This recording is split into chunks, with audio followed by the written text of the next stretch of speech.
안녕하세요. 다시 만나게 되어 반갑습니다. 4강은 디지털 놀이 환경이라고 하는 주제로 진행될 예정입니다. 먼저 코로나19 이후 영유아 교육기관의 변화를 살펴보고 디지털 매체의 개념과 유형을 알아보고자 합니다. 마지막으로는 디지털 놀이를 위한 소프트웨어의 활용을 전달하도록 하겠습니다. 코로나19 이후 우리 사회는 달라진 점들이 꽤 있지요. 여러분들은 어떠한 변화를 경험하고 있나요? 저는 대면과 비대면이 일상화된 점이 아닐까라고 생각합니다. 햄버거나 도넛을 먹기 위해 매장을 가도, 차 한 잔을 마시기 위해 카페를 가도, 진료를 받기 위해 병원을 가도, 우리를 맞이하는 것은 키오스크입니다. 처음 키오스크를 만났을 때 여러분은 어땠어요? 어떤 분들은 자연스럽고 능숙하게 키오스크와 상호작용을 했을 수도 있고요. 어떤 분들은 당황스럽고 낯설어서 매장을 나갔을 수도 있을 것 같아요. 저희 친정어머니가 곧 80세가 되시거든요. 위드 코로나가 되기 이전에 어머니와 쇼핑을 하고 있었는데요. 쇼핑을 하다가 허기를 느끼셨는지 햄버거가 드시고 싶으시다고 하시더라고요. 사실 평소에도 햄버거를 굉장히 좋아하셨어요. 그래서 우리는 햄버거 가게를 갔는데요.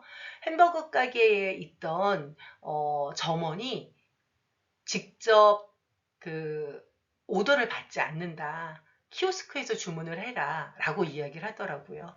그래서 저희는 복잡한 메뉴가 설명된 키오스크를 만나게 됐습니다. 어머님은 그 키오스크를 가리키시면서 이것 때문에 그동안 햄버거를 먹을 수 없었다면서 저에게 얼른 주문을 해보라고 하시더라고요. 요즘은 디지털 불평등 해소를 위한 다양한 지원과 서비스가 제공되고 있지요. 현재 우리는 이러한 변화를 온몸으로 만나고 있는 것 같아요. 그렇다면 어린이들이 생활하는 유치원과 어린이집은 어떤 변화가 있었을까요? 여러분들도 유치원과 어린이집을 다녔을 때를 생각해 보시면 우리는 그때 등원을 하고 가장 먼저 했던 것이 무엇이었나요? 가방과 옷을 정리하고 가방 속에서 원화수첩을 꺼내서 오늘의 날짜를 찾고 그리고 오늘의 날짜에 해당되는 곳에 이렇게 도장이나 스티커를 붙였을 거예요. 그런데 지금의 영유아들은요, 원화수첩을 사용하지 않습니다. 지금의 영유아들은 가방 끝에 이렇게 비콘을 달고 다녀요. 그래서 이 비콘이 아이들의 등하원, 네, 출석 데이터를 수집해서 수집의 결과에 따라서 학비를 지원하고 있답니다. 또 아이들이 즐겨 사용하는 블록들은 어떻게 또 변화되었을까요? 물론 지금 보고 있는 화면 속의 블록들도 또 여러분들이 기억하고 있는 전통적인 블록들도 교실에 존재하기는 합니다. 하지만 그런 블록, 전통적인 블록 외에도 스마트 블록이라고 하는 것들도 새롭게 등장했습니다. 이 스마트 블록은 각각의 블록에 센서와 IT 기술이 적용되어서 아이들이 어떤 구체모를 만들었을 때 이동을 할 수 있게 한다라든가 소리가 나온다라든가 뭐 자동차를 만든다면 번호판으로 표현될 수 있는 숫자가 나온다라든가 글자가 나온다라든가 하는 것들의 기능들을 가지고 있는 블럭입니다. 다음은 코딩 블럭인데요. 여기에 있는 명령어들을 아이들이 쭉 연결을 해서 실행을 하게 되면은 오른쪽에 보이는 앙증맞게 생긴 그 구체물이 명령어대로 움직이는 그러한 놀잇감도 아이들에게 제공되고 있습니다. 뿐만 아니라 앞서 보았던 그 스마트 블록을요, 실제로 아이들이 코딩을 해서 구체물들을 움직이게 할 수 있도록 하는 그러한 교수학습이나 환경들도 현재 구축이 되어서 유치원과 어린이집에서 실행되고 있습니다. 또 블록들도 아이들이 되게 좋아하지만 또 그림 그리는 것도 아이들이 굉장히 좋아하잖아요. 우리가 기억하고 있는 그리기의 어떤 그 자료나 매체들에서 어떠한 변화가 또 일어났을까 한번 상상해 보시면 좋을 것 같아요. 앞서 블럭이라든가 원화수첩이라든가 이런 거에서도 기술이 적용되면서 어떤 변화들이 일어났잖아요. 그렇다면 그리기는 또 어떻게 변화가 일어났을까요? 네, 이렇게 명화를 아이들이 재구조화할 수 있도록 터치 스크린 안에서 아이들이 직접 명화를 감상하고 명화 속에 그 구성 요소들을 아이들이 바꾸어 볼 수 있는 그러한 놀이를 할 수 있게 되었습니다. 또 우리가 뭐 먹는 거 아이들 엄청 좋아하잖아요. 근데 이렇게 먹는 즐거움을 나눌 수 있는 급 간식 시간에는 아이들은 서로 선생님과 친구들과 이야기를 나누면서 식사도 하고 간식도 먹고 그런 모습이 이전의 모습이었어요. 그리고 혹시라도 편식을 하는 아이들이 있다면 친구나 선생님이 언어적인 상호작용과 지원을 통해서 그러한 편식을 올바른 식습관으로 변형시켜 나갈 수 있도록 지원을 하곤 했는데요. 지금의 아이들은 이렇게 또 기술이 급식 시간에도 적용이 되었습니다. 먼저 아이들이 배식을 받은 것을 이렇게 키오스크 앞에 가서 스캔을 하게 되면요. 가져간 식사량이 나오게 되고요. 또 식사를 마치고 나면 잔반이 있건 없건 남겨진 채로 다시 스캔을 하게 되면 이 아이의 먹은 섭취량이 나오게 되는 그러한 인공지능 기술이 적용되어 있는 서비스를 현재 받고 있습니다. 또 아이들이 식사를 하고 나면 이제 양치를 하잖아요. 그 양치를 할 때 우리 아이들이 기존에는 선생님들이 뭐 그 모형을 가지고 양치하는 모습들도 알려드리고 또 어떻게 어느 정도 시간에 뭐 하루에 몇 번 이렇게 양치를 해야 되는지 가정과 그다음에 기관에서 아이들을 지원을 했어요. 그런데 지금은 이렇게 그런 모습들도 여전히 있기는 하지만 브러쉬 몬스터라고 하는 이런 어플리케이션을 활용해서 아이들이 실제로 그 양치를 할 수 있는 것을 지원받고 있어요. 뭐 앞서 우리가 강의에서도 동영상이 구현되지 않았던 경험이 있었잖아요. 그래서 여러분들이 요거는 제가 또 QR코드를 올려놓았으니까 한번 직접 어떤 서비스인지를 보시면 좋겠습니다. 이 서비스는요, 아이가 이 브러쉬 몬스터라는 앱을 열고 양치를 하게 되면은 스마트폰에서 내가 양치하는 모습이 이렇게 비춰져서 나옵니다. 카메라를 통해서. 그리고 양치를 다 하고 나면 양치한 지금 저 화면에 보이실 텐데요. 입안의 모습이 보이죠. 아이가 양치한 결과에서 입속 어느 부분이 제대로 양치질이 되지 않았는지 그 결과값을 보여줍니다. 그래서 아이는 다음에 양치를 할 때 그 부분에 더 잘 양치를 할 수 있도록 선생님과 부모님께서 지원할 수 있는 어플리케이션입니다. 이렇게 양치하는 것도 또 달라져. 이렇게 아이들의 생활 속으로, 놀이 속으로, 활동 속으로 기술들이 적용되고 있습니다. 우리는 지금부터 아이들의 놀이를 지원하는 기술과 매체들은 어떠한 것들이 있고 그것들을 어떻게 활용할 수 있는지에 대해서 알아보도록 하겠습니다. 먼저 하드웨어와 소프트웨어에 대한 개념을 살펴보려고 하는데요. 아마 여러분들은 일상생활 속에서 이미 하드웨어와 소프트웨어라는 용어를 종종 사용했을 것 같아요. 두 가지의 개념은 서로 다른 개념이긴 한데 아마 영어의 그 사전적 의미를 여러분들이 해석해 보시면 아마 쉽게 구분할 수 있을 것입니다. 하드웨어는 우리 눈에 보이고 손으로 잡을 수 있으면서요. 컴퓨터 외에도 특정한 목적을 위한 물리적 구성을 하는 제품이자 장비 등을 통틀어 이야기합니다. 반면 소프트웨어는요, 눈에 보이지 않습니다. 컴퓨터 외의 특정한 목적을 위한 장치에서 기능을 수행하는 논리적인 절차와 규칙과 관련되어 있는 체계를 통칭하는 의미로 소프트웨어라는 이야기를 합니다. 아마 여러분들이 컴퓨터나 뭐 태블릿 PC를 사용하면서 소프트웨어라는 명칭을 종종 사용하셨기 때문에 이해하는데 크게 어렵지 않을 거라고 생각합니다. 그렇다면 아이들이 현장에서 유치원과 어린이집의 교실에서 놀이를 할 때 사용되는 하드웨어는 어떤 것들이 있을까요? 네, 먼저 IPTV가 요즘 교실에는 한쪽 벽면에 대체로 설치되어 있는 것 같더라고요. IPTV를 통해서 아이들은 뭐 동요를 또는 유튜브의 어떤 컨텐츠들을 또는 인터넷의 어떤 정보들을 함께 공유하고 나눌 때 사용하기도 합니다.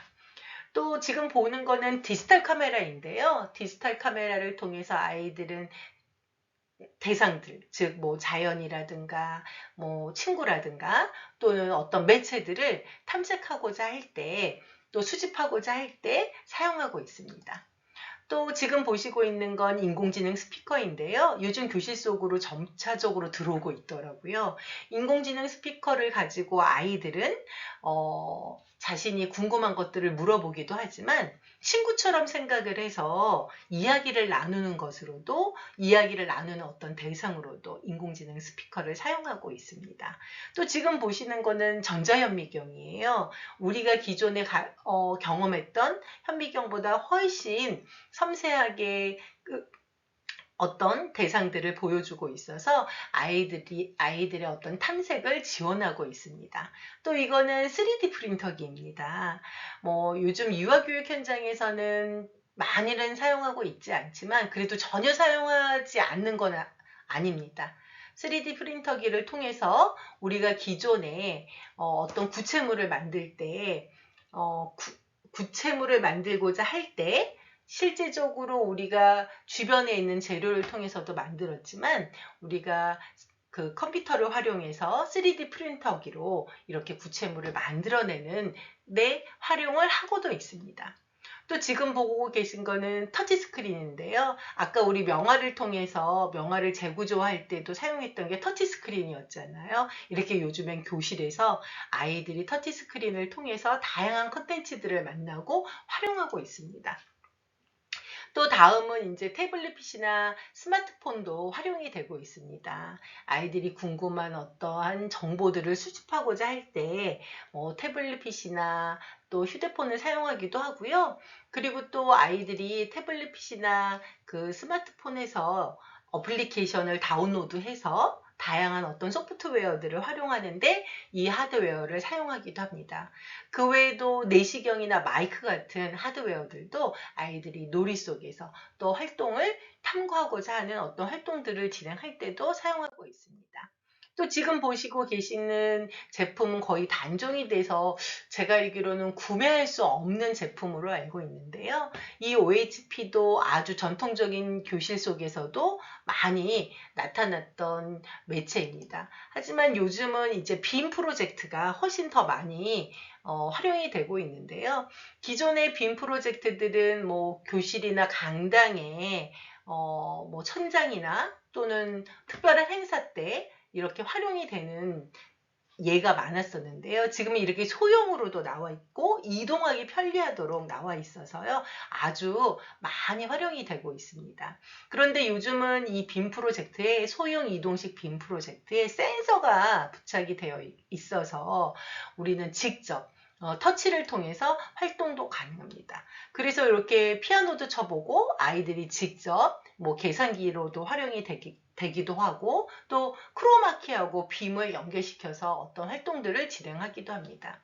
그 외에는 요즘에 또 휴머로이드가 많이 또 교실 속으로 진입하고 있는 추세입니다. 휴머로이드를 통해서 아이들은 기계와의 상호작용들을 경험하고 있습니다. 다음은 디지털 놀이를 지원하는 소프트웨어에 대해서 살펴보도록 하겠습니다. 이거는 구글에서 개발한 그 소프트웨어인데요. 구글이 개발한 아트앤컬처에는 굉장히 다양한 컨텐츠들을 가지고 있습니다. 여러분들이 제가 다음 슬라이드에서 보여드리긴 할 텐데요.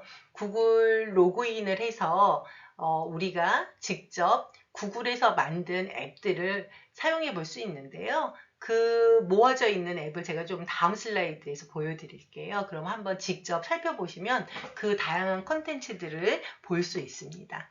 구글 어스도 마찬가지로 구글에서 만든 건데요. 이곳은 세계 여러 나라의 모습들을 직접 우리가 볼 수 있는데요. 2D와 3D를 모두 지원하고 있습니다. 그리고 PPT도 우리가 다양하게 활용을 할 수 있는 소프트웨어 중에 하나죠. 유치원과 어린이집에서는 우리가 그림책을 만들 때, 또 아이들의 어떤 학습의 결과를 가시적으로 보여줄 때, 그리고 저는 지금 이 영상도 PPT를 통해서 저는 제작을 하고 있습니다. 이렇게 다양하게 활용이 될 수 있고요.